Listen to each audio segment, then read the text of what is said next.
Can cross live now to the Vice President of the Asian Century Philippines Strategic Studies Institute, Anna Malandog-Uy. Anna, good to have you on the program with us. The Philippines withdrew from the ICC in 2019. So what I'm wondering is, why is Manila then complying with the court's warrants?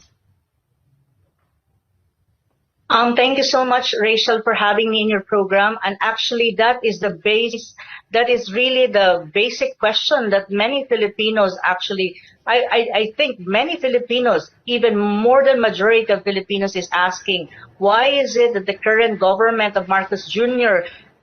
had surrendered a former president to the ICC when in fact the Philippines, as far as we are concerned, is not anymore part of the ICC. So really and substantially speaking, the ICC has no jurisdiction over us, and this is actually being considered by this happening right now, and being our former president being brought to the ICC is actually a blatant assault to our sovereignty as a country. They're interfering in our internal affairs, and one thing that I can tell you, Rachel, our country is not a failed state, and it means that our judiciary, our courts are functioning and very vibrant. And in the ICC, there's such a thing as complementary principle, that the ICC will only to a country if you're a member, if your courts are not functioning anymore. But that is not the case of the Philippines. So basically, this kind of happening is something that is a very sad story for us Filipinos,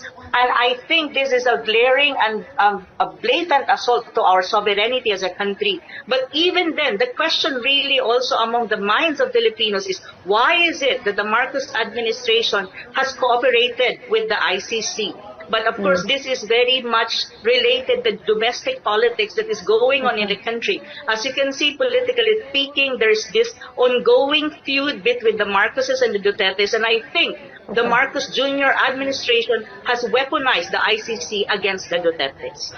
Duterte called the ICC arrest warrant unjustified because he said his war on drugs restored peace to the nation. What do you make of that argument? I would say yes, that's really true, because I experienced it as a Filipino. Before Duterte, you cannot walk on the streets of the Philippines, especially in Manila, because you're so afraid that anytime soon you will be attacked by a drug addict who can, kill you to a greater extent. And also one thing that the international community should know, there was no unsponsored killings coming from the state during his presidency. It was a legitimate police operation. Any country, for that matter, that you want your country to have a peace and order, you want, criminals,